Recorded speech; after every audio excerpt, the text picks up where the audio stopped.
प्रभु यीशु मसीह के मधुर और मीठे नाम से आप सभी को जय मसीह की। आज परमेश्वर के वचन में आप सभी का स्वागत है। परमेश्वर पिता आज अपने वचनों के द्वारा आप सभी को बहुत आयत से आशीष को दे। पिता परमेश्वर आज अपने वचनों के द्वारा आपसे बोले और बातचीत करे। दूसरा थिस्सलुनीकियों दूसरा अध्याय और उसके 13 से आगे जब हम पढ़ते हैं तो इस प्रकार से लिखा हुआ है, दृढ़ बने रहो। हे भाइयों, प्रभु के प्रिय लोगों, चाहिए कि हम तुम्हारे विषय में सदा परमेश्वर का धन्यवाद करते रहें, क्योंकि परमेश्वर ने आदि से तुम्हें चुन लिया है कि आत्मा के द्वारा पवित्र बनकर सत्य की प्रतीति करके उद्धार पाओ, जिसके लिए उसने तुम्हें हमारे सुसमाचार के द्वारा बुलाया कि तुम हमारे प्रभु यीशु मसीह की महिमा को प्राप्त करो। इसलिए हे भाइयों, स्थिर रहो। जो जो बातें तुमने चाहे वचन या पत्री के द्वारा हमसे सीखी, उन्हें थाम कर रखो। मेरे प्रियो, परमेश्वर का वचन हमें बड़ी स्पष्टता से बताता है कि हम उसके वचन को, जो हमने सुना है, जो हमने सीखा है, हम उसको थाम कर रखें। हम उसको जाने ना दें, हम उसको अपने हृदय में सुरक्षित रखें मेरे प्रियो। क्योंकि कई बार हमारे जीवन में ऐसी हालात, ऐसी परिस्थितियां आएंगी जहां हमको लगेगा, क्या वाकई में परमेश्वर ने मेरा चुनाव किया है। कई बार लोगों के व्यवहार आपको इस सवाल को करने पर अपने आप से विवश कर देता होगा, क्या परमेश्वर ने वाकई में मुझे चुना है। आपकी हालातें, आपकी परिस्थितियां आपके जीवन में जब विपरीत होती तो आप कहते हैं, क्या परमेश्वर आपने मेरा चुनाव किया है। लेकिन मैं आपसे कह दूं, परमेश्वर ने आपका चुनाव किया है। अब जब परमेश्वर आपका चुनाव किया है तो वह आपको छोड़ेगा नहीं। परमेश्वर अपने वादे का पक्का परमेश्वर है। वो मनुष्य नहीं कि अपने वादे को टाल दे, वो मनुष्य नहीं कि आपको धोखा दे। परमेश्वर एक बार आपके हाथों को थामता है तो हम भले परमेश्वर से दूर चले जाएं, वो हमसे दूर नहीं जाता। हम जब लौट कर आते, परमेश्वर वहीं हमारे लिए रहता है। कई बार हम परमेश्वर से दूर जाते हैं और परमेश्वर से हम कहते हैं, परमेश्वर आपने मुझे छोड़ दिया। कई बार हम परमेश्वर को भूल जाते हैं, हम परमेश्वर से दूर हो जाते हैं, हम वचन से दूर हो जाते हैं, हम संगति से दूर हो जाते हैं और हम कहते हैं, परमेश्वर आप मुझे भूल गए। परमेश्वर का वचन इस प्रकार से कहता है कि परमेश्वर के लोगों ने जब तक उसकी खोज करता रहा, तब तक परमेश्वर उनको सफल करता रहा। देखिए, खोज करते रहना और सफलता प्राप्त करते रहना परमेश्वर का वचन हमें बताता है। यानी जब तक वो परमेश्वर को खोजते रहे, तब तक परमेश्वर उनके कार्य को सफल करता रहा। जब उन्होंने परमेश्वर को खोजना बंद कर दिया, परमेश्वर के वचनों को खोजना बंद कर दिया, परमेश्वर के वचनों को पर मन लगाना बंद कर दिया, तो उनके जीवन में क्या आया? दुख आया, तकलीफ आया, परेशानी आया। कई बार हम परमेश्वर के करीब से दूर हो जाते हैं, हम परमेश्वर की संगति से दूर हो जाते हैं, हम उसकी आज्ञा को मानने से दूर हो जाते हैं, तो हमारे जीवन में कई बातें हमारे जीवन विपरीत होकर हो जाती है, हम संकटों में पड़ जाते हैं। परंतु परमेश्वर की निकटता में तो आनंद की भरपूरी है, परमेश्वर की निकटता में तो विजय है, उसके वचन में तो कल्याण पाया जाता है। परंतु हम परमेश्वर से दूर हो जाते हैं। यहाँ इस प्रकार से लिखा है, क्योंकि परमेश्वर ने आदि से तुम्हें चुना है। परमेश्वर ने आपको चुना है। क्यों चुना है? उद्धार पाने के लिए चुना है। मेरे प्रिय, परमेश्वर ने आपको चुना इसलिए कि आप उद्धार पाएं। और यहाँ दो बातें पाई जाती है, एक पवित्र आत्मा और दूसरा सुसमाचार। यहाँ इस प्रकार से लिखा है, परमेश्वर ने आदि से तुम्हें चुन लिया कि आत्मा के द्वारा पवित्र बनकर सत्य की प्रतीति करके उद्धार पाओ। उसकी वचन की प्रतीति करके तुम क्या पाओ? उद्धार पाओ। यीशु मसीह जो मार्ग है, जो सत्य है, जो जीवन है, जो हमारे लिए आया, देहधारी हुआ, जब हम उसके ऊपर विश्वास करते हैं मेरे प्रियो, हम उस सुसमाचार के ऊपर जब विश्वास करते हैं मेरे प्रियो, हमारे जीवन में उद्धार आता है। और यह इस प्रकार से लिखा है, जिसके लिए उसने तुम्हें हमारे सुसमाचार के द्वारा बुलाया। पौलुस इसलिए हमारे कहता है क्योंकि उसने सुसमाचार का प्रचार किया। उसने यीशु मसीह के सुसमाचार को थिस्सलुनीकियों के कलीसिया के बीच में लेकर गया और वो कहता है, हमारे सुसमाचार के द्वारा तुमको बुलाया, तुम हमारे प्रभु यीशु मसीह की महिमा को प्राप्त करो, मसीह यीशु की महिमा को तुम धारण करो। इसलिए परमेश्वर ने तुमको बुलाया, मसीह यीशु की संगति में तुमको बुलाया। परमेश्वर हमारा चुनने वाला परमेश्वर है और सुसमाचार के द्वारा उसने हमको बुलाया। परमेश्वर का वचन कहता है, वो हमें जगत की उत्पत्ति से पहले क्या कर लिया? चुन लिया। जब हम इसको देखेंगे, इफिसी उसका पहला अध्याय और यहाँ पर उसके 4 में लिखा, जैसा उसने हमें जगत की उत्पत्ति से पहले चुन लिया कि हम उसके निकट प्रेम में पवित्र और निर्दोष हों। परमेश्वर ने हमें चुना इसलिए ताकि हम उसके पवित्र आत्मा के द्वारा पवित्र बनकर सत्य की प्रतीति करके हम उद्धार को पाएं और मसीह यीशु की महिमा को हम धारण करें। और इसलिए तो हम बुलाए गए हैं मेरे प्रियो। परमेश्वर ने हमारा चुनाव किया है जगत की उत्पत्ति से पहले, इससे पहले कि यह जगत बनाया जाता परमेश्वर ने आपका चुनाव किया। कई बार लोगों को ऐसा लगता है, अरे तो फिर क्या परमेश्वर अन्यायी है? कुछ लोगों को चुना और कुछ लोगों को नहीं चुना। क्या कुछ लोगों को परमेश्वर स्वर्ग ले जाना चाहता है और कुछ लोगों को नरक भेजना चाहता है? परमेश्वर मनुष्य को जब स्वतंत्र बनाया तो क्यों परमेश्वर कुछ लोगों का चुनाव किया और कुछ लोगों को छोड़ दिया? कई बार हमारे मन में ऐसा सवाल आता है, क्योंकि जब मैंने इस वचन को जो रोमी में हमें मिलता है और उसके जब हम लोग 9वां अध्याय में पढ़ते हैं तो इस प्रकार से लिखा है उसके 13 में, जैसा लिखा है, मैंने याकूब से प्रेम किया और एसाव को अप्रिय जाना।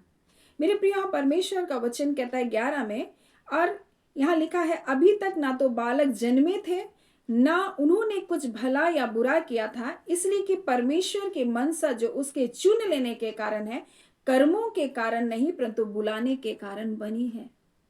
देखिए, अब तक वो बच्चा जन्मा नहीं है और परमेश्वर ने उसको वहां पर से क्या किया, चुन लिया। अभी याकूब और एसाव पैदा भी नहीं हुआ है और परमेश्वर उनको वहां पर से चुन लिया। यहाँ क्यों कर ऐसा लिखा है? देखिए, अभी तक ना तो बालक जन्मे थे ना उन्होंने कुछ भला या बुरा किया था, इसलिए कि परमेश्वर की मनसा जो उसके चुन लेने के अनुसार है, कर्मों के कारण नहीं परंतु बुलाने वाले के कारण बनी रहे। क्योंकि लिखा है, जेठे छोटे का दास होगा। जैसा लिखा, मैंने याकूब से प्रेम किया और एसाव को अप्रिय जाना। इसलिए क्या हम क्या कहें, क्या परमेश्वर ने यहाँ अन्यायी है? कदापि नहीं, क्योंकि वह मूसा से कहता है, जिस किसी पर मैं दया करना चाहूं उस पर दया करूंगा, जिस किसी पर मैं कृपा करना चाहूं उस पर कृपा करूंगा। अतः ना तो चाहने वाले ना दौड़ने वाले परंतु दया करने वाले परमेश्वर की बात है। तो यहाँ पर ऐसा लगता है, परमेश्वर ये तो आपकी मर्जी की बात है, फिर हमारे यहाँ स्वतंत्रता कहाँ रही? चुनाव तो आपका है, आप किसे चुने किसे नहीं चुने ये तो आपके ऊपर है। किस पर दया करें किस पर दया ना करें ये तो आपके ऊपर है। हम मनुष्य को बनाकर कहाँ हमारे स्वतंत्र इच्छा रहेगी? हम ऐसा परमेश्वर से सवाल कर सकते हैं। लेकिन मेरे प्रियो, परमेश्वर के बारे में हम एक बात को जानना है, परमेश्वर समय सीमा से परे परमेश्वर है। परमेश्वर सर्वज्ञाता परमेश्वर है जो शुरू से सब कुछ जानता है, कौन यीशु को स्वीकार करेगा और कौन यीशु को स्वीकार नहीं करेगा। परमेश्वर ने तो सारे जगत से प्रेम किया और परमेश्वर ने मनुष्य को स्वतंत्र इच्छा दी कि यीशु को वो स्वीकार करे, और सुसमाचार तो सारे जगत में प्रचार किया गया, परंतु किसने उसकी ओर कान को लगाया? और जब हम इसे रोमी 10वां अध्याय में पढ़ते हैं तो यहाँ इस प्रकार से लिखा है, 10वां अध्याय उसके 16 में, परंतु सब ने यहाँ सुसमाचार पर कान न लगाया। यशायाह कहता है, हे प्रभु, किसने हमारे समाचार पर विश्वास किया? अतः विश्वास सुनने से और सुनना मसीह के वचन से होता है। परंतु मैं कहता हूं, क्या उन्होंने नहीं सुना? सुना तो अवश्य है, क्योंकि लिखा है, उसके स्वर सारी पृथ्वी पर और उसके वचन जगत की छोर तक पहुंच गए। परंतु उन्होंने क्या किया? उन्होंने अपने हृदय को कठोर कर दिया। उन्होंने परमेश्वर के वचन को सुन करके अनसुनी किया। उन्होंने परमेश्वर के वचन की अवहेलना किया। यीशु मसीह सारे जगत के लिए आया, परमेश्वर ने अपना इकलौता पुत्र सारे जगत के लिए दिया, परंतु उन्होंने सुसमाचार के ऊपर विश्वास नहीं किया। और परमेश्वर पहले से ही जानता है कौन सुसमाचार के ऊपर विश्वास करेगा कौन नहीं करेगा। और इसलिए परमेश्वर का वचन कहता है, हे प्रियो, मैं तुम्हारे लिए सदा धन्यवाद करता हूं, क्योंकि परमेश्वर ने तुमको आदि से चुन लिया, तुम्हें जगत की उत्पत्ति से पहले चुन लिया। परमेश्वर ने माता के गर्भ में से पहले परमेश्वर ने आपका चुनाव किया है। परमेश्वर आपको जानता है, परमेश्वर आपको पहचानता, और इसलिए आप परमेश्वर के पास आए। मेरे प्रियो, परमेश्वर का चुनाव, परमेश्वर इस रीति से चुनाव किया क्योंकि परमेश्वर तो सर्वज्ञाता परमेश्वर है। वो जानता है कौन व्यक्ति परमेश्वर के वचन को स्वीकार करेगा और कौन नहीं करेगा। और इसलिए तो यहाँ पर इस प्रकार से लिखा है, जब हम इस वचन को पढ़ते हैं तो यहाँ लिखा है, आदि से परमेश्वर ने तुम्हें चुना कि आत्मा के द्वारा पवित्र बनकर सत्य की प्रतीति करके उद्धार पा, उसके वचन की सत्यता के ऊपर विश्वास करके, क्योंकि यीशु मसीह हमारे लिए आया। परमेश्वर ने जगत से ऐसा प्रेम किया कि उसने अपने इकलौता पुत्र यीशु मसीह को दिया, ताकि जो कोई भी उस पर विश्वास करेगा वो नाश नहीं होगा परंतु अनंत जीवन पाएगा। उसने हमारे छुटकारे के लिए, हमारे पापों की क्षमा के लिए, हमारे छुड़ौती के लिए और अनंतकालीन जीवन के लिए उसने अपने इकलौते पुत्र यीशु मसीह को दिया। और इसलिए उसका वचन कहता है सत्य की प्रतीति करके तुम उद्धार पाओ। और इसलिए हम बुलाए गए। मेरे प्रियो, परमेश्वर ने सुसमाचार के द्वारा हमें बुलाया। जगत की उत्पत्ति से पहले मेरे प्रियो परमेश्वर ने हमारा चुनाव किया था और सुसमाचार के द्वारा उसने हमको बुलाया, ताकि हम उसके वचन पर विश्वास करके, उसके बेटे यीशु मसीह पर विश्वास करके हम उद्धार को पाए। इतना ही नहीं, परमेश्वर का वचन कहता है जिसके लिए उसने तुम्हें हमारे सुसमाचार के द्वारा बुलाया, तुम हमारे प्रभु यीशु मसीह की महिमा को प्राप्त करो। हम मसीह की महिमा को क्या करें? धारण करें। और इसलिए उसने बुलाया, उसकी महिमा में हमको, वो महिमा को देने के लिए यीशु मसीह में हमको बुलाया गया है मेरे प्रियो। और इसलिए आज परमेश्वर अपने वचन के द्वारा हमको बताना चाहता है, तुम्हारा उद्धार अनुग्रह के द्वारा तुम्हारा उद्धार हुआ है। तुम पाप से छुड़ाए गए लोग हो, तुम मसीह यीशु की धार्मिकता में पाए जा रहे हो। इसलिए तुम स्थिर रहो। तुमने जो कुछ सीखा है, जो कुछ सुना है, उसको दृढ़ता के साथ थामे रहो। मेरे प्रिय, लोगों की बातों को सुनकर आप विचलित ना हो जाओ। अपने विश्वास को थाम कर रखो, क्योंकि आपका उद्धार करता यीशु मसीह कोई मनुष्य नहीं है। मनुष्य के ऊपर आपका भरोसा नहीं होना चाहिए, आपका विश्वास यीशु मसीह के ऊपर होना चाहिए। और परमेश्वर का वचन इस प्रकार से हमसे कहता है कि वो विश्वास जो है वो हमारा स्वयं का विश्वास भी नहीं, वो विश्वास भी हमको दिया गया है परमेश्वर की ओर से। इसलिए जब आप दूसरा कुरिन्थी को पढ़ेंगे, दूसरा कुरिन्थी और उसके 4 अध्याय के 13 में लिखा है, इसलिए कि हम में वही विश्वास की आत्मा है जिसके विषय में लिखा है, मैंने विश्वास किया इसलिए बोला। हमारे अंदर भी वही विश्वास का आत्मा है मेरे प्रियो, जो विश्वास का आत्मा यीशु मसीह में है। मेरे प्रियो, परमेश्वर का वचन, अतः हम भी विश्वास करते हैं इसलिए बोलते हैं। हमारे अंदर भी वो विश्वास का आत्मा, यह हमारा विश्वास का आत्मा नहीं, परंतु यह विश्वास हमारा खुद का विश्वास नहीं है, परंतु यह विश्वास परमेश्वर हमको दिया। उसके बेटे यीशु मसीह के ऊपर हम विश्वास रखते हैं और उसके कार्य के ऊपर हम विश्वास करते हैं जो उसने हमारे लिए किया मेरे प्रियो। और इसलिए परमेश्वर का वचन कहता है, जो उसके ऊपर विश्वास करेगा उसको लज्जित होना नहीं पड़ेगा। हमें लज्जित होना नहीं पड़ेगा मेरे प्रियो। और जो यीशु के ऊपर विश्वास करता है वो जीवन से बढ़कर है। उसने दुष्ट के ऊपर भी जय को पाया है। आप विजयी लोग हैं मेरे प्रियो। शत्रु आपका कुछ भी नहीं बिगाड़ सकता जब आप इस सत्यता पर बने रहेंगे। इसलिए परमेश्वर का वचन इस प्रकार से कहता है, तुमने जो कुछ सीखा है, जो कुछ सुना है, जो कुछ सीखा है, चाहे वो वचन हो या पत्री से, उनको तुम थाम करके स्थिर रहो, मजबूती बने रहो, क्योंकि इन्हीं विश्वास को छीनने के लिए शैतान कार्य करता है। और इसलिए परमेश्वर का वचन कहता है, विश्वास को तुम थामे रहो, कोई तुमसे इन विश्वास को छीन कर ना ले जाए।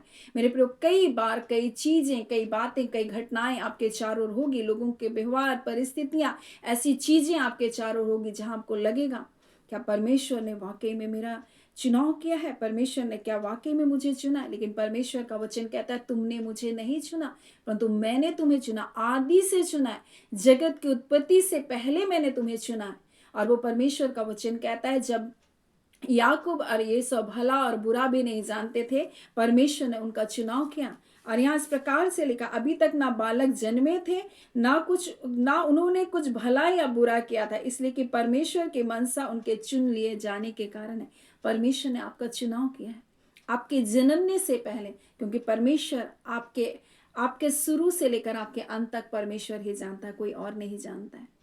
वो पहले से अंतर्यामी परमेश्वर, इसलिए सब कुछ वो पहले से जानता है। आप कहाँ क्या करेंगे, कैसे आप परिस्थितियों में फंसेंगे, वो उससे कोई भी परमेश्वर अनजान नहीं है। आप जिस हालात में आपके लिए वो बहुत कठिन हो सकता है, लेकिन परमेश्वर के लिए वो कुछ भी नहीं हो, पल भर में आपको उससे बाहर निकाल सकता है। परमेश्वर आपके विश्वास को देखना चाहता है। परमेश्वर के लिए कोई कार्य भी असंभव नहीं है। जब आप बड़ी सरलता के साथ अपने पिता के पास जाएंगे और आप उससे प्रार्थना करेंगे, परमेश्वर आपने मेरा चुनाव किया और इस परिस्थिति में मुझको नहीं पता मुझको क्या करना है। आप वो कीजिए परमेश्वर जो इस समय के लिए वाक़ई में मेरे लिए बहुत अच्छा है। और परमेश्वर आप जब नहीं भी जानेंगे कि आप उससे कैसे निकलें, आप उस चीज़ों से कैसे आप सामना करें, परमेश्वर के पास जब आप बड़ी सिधाई के साथ जाएँगे, परमेश्वर आपको उनसे निकाल देगा। परमेश्वर उन परिस्थितियों के ऊपर आपको जय देगा। परमेश्वर जानता है कि आप आपके जीवन को परमेश्वर जानता है और इसलिए उसने आपको बुलाया है। आपका चुनाव परमेश्वर ने किया है, इसलिए जब आप परमेश्वर की संतान हैं, भयभीत ना हो। आपका चुनाव परमेश्वर ने किया है। कोई आपको कुछ भी बोले, आपके बारे में कैसा दोषारोपण लगाए, लेकिन जब आप परमेश्वर की संतान हैं मेरे प्रियो, परमेश्वर आप गिरेंगे आपको उठा भी लेगा। परमेश्वर आप भटक भी जाएंगे आपको खोज भी लेगा। परमेश्वर का प्रेम ऐसा है, इसलिए आप परमेश्वर से दूर ना जाएं, उसके हाथों से दूर ना जाएं मेरे प्रियो। परमेश्वर आपसे प्रेम करता है। जब हम उसके करीबी में बने रहेंगे, हम बड़ी विजय को देखेंगे। जब हम उसको ढूंढेंगे, जब हम उसके वचन की संगति में रहेंगे, हम सफलता को पाएंगे। लेकिन जब हम दूर हो जाएंगे, तभी हमारे जीवन में हताशा और निराशाएं आएंगी, परेशानियां की छोटी समस्या भी आपको बहुत बड़ी लगने लगेगी। इसलिए आप परमेश्वर की संगति से, उसके वचनों से आप दूर ना जाएं। सो परमेश्वर पिता इन वचनों के द्वारा आप सभी के जीवन को बहुत आयत से आशीष को दे। आमीन। आइए हम प्रार्थना करेंगे। धन्यवाद देते हैं अब्बा परमेश्वर, आपकी स्तुति, आपकी बड़ाई और आपकी प्रशंसा करते हैं पिता। आपने अपने लोगों को पिता परमेश्वर चुनकर अपने पास बुलाया प्रभु। हाँ पिता परमेश्वर, अपने वचन के द्वारा, अपने सुसमाचार के द्वारा अपने लोगों को बुलाया। आपने आदि से चुन लिया था परमेश्वर। हाँ पिता परमेश्वर प्रभु, और समय के पूर्णता में अपने सुसमाचार के द्वारा अपने पास बुलाया। और आप चाहते हैं परमेश्वर इस सुसमाचार को जो हमें दिया गया, ये जो आनंद का सुसमाचार, ये छुटकारे का सुसमाचार, ये जो पापों की क्षमा का सुसमाचार यीशु मसीह के द्वारा हमें मिला, हम इसको दृढ़ता से थामे रहें। हमारा उद्धार करता यीशु मसीह की ओर हम ताकते रहें। हाँ खुदान परमेश्वर, क्योंकि यीशु मसीह आपने हमारे लिए सब बातों के ऊपर जय दे दिया है। अब कोई श्राप, कोई बंधन, कोई बंधुआई, कोई जादू टोना, कोई अंधकार आपके बच्चों को नहीं बांध सकता। कोई शैतान की युक्ति, कोई योजना परमेश्वर आपके बच्चों को पर कारगर नहीं हो सकती प्रभु। खुदावन परमेश्वर, आप स्वर्ग और पृथ्वी और समुद्र को बनाने वाले परमेश्वर, समुद्र और जो कुछ पृथ्वी में और पिता स्वर्ग में पाया जाता है, सबके मालिक आप हैं खुदान परमेश्वर। और आप अपने वचन को परमेश्वर पूरा करने वाले परमेश्वर हैं। सो पिता आपने वचन दिया, मैं बंधुआई बंधनों को तोड़ने वाला परमेश्वर हूं। जो बंधुआई में प्रभु, उसके बंधनों को मैं तोड़ दूंगा। आप कहते हैं परमेश्वर, जो अंधे हैं प्रभु, मैं उनकी आंखों को देने वाला परमेश्वर, मैं पिसे हुओं का न्याय चुकाने वाला परमेश्वर। और जितने आपके प्रिय लोग किन्हीं ना किन्हीं कारणों से पिसे जा रहे, कोर्ट केस में पिसे जा रहे, अंधकार की शक्तियों के द्वारा पिसे जा रहे, खुदा परमेश्वर आपने अपने वचन को दिया, मैं तुम्हारे बंदियों को छुड़ाऊंगा। आज यीशु के नाम से जितने भी अंधकार के बंधनों में बंधे प्रभु, व्यसनों में बंधे, पाप में बंधे, बुराइयों में बंधे, गलत संबंधों में बंधे, यीशु के नाम से आजाद होने पाए। अब आप परमेश्वर, क्योंकि आपने ये वचन को दिया, मैं अपने वचन को पूरा करूंगा। हाँ पिता, आपने वचन दिया परमेश्वर कि मैं तुम्हारे बंधनों को तोड़ दूंगा प्रभु जी। आज खुदा यीशु के नाम से जितने लोग भी अंधकार के बंधनों में पड़े हैं प्रभु जी, यीशु के नाम से आजाद होने पाए। अब हम आपके धन्यवाद देते हैं। बीमारियों के बंधन तोड़े जाए, अंधकार के बंधन तोड़े जाए, जादू टोने के बंधन तोड़े जाए, हर प्रकार की निराशा के बंधन तोड़े जाए, हर प्रकार के पिता परमेश्वर प्रभु चिंताओं के बंधन यीशु के नाम से तोड़े जाए प्रभु। आपका धन्यवाद। आप एक बड़ी विजयी को आज के दिन देने जा रहे प्रभु अपने लोगों को, हम आपका धन्यवाद देते हैं। सारी आदर महिमा केवल आपको देते हुए पिता, प्रार्थना हम यीशु के नाम से मांगते हैं। दया सुने, अनुग्रह से ग्रहण कर लीजिएगा। आमीन। परमेश्वर पिता आप सभी को बहुत आयत से आशीष को दे। आमीन।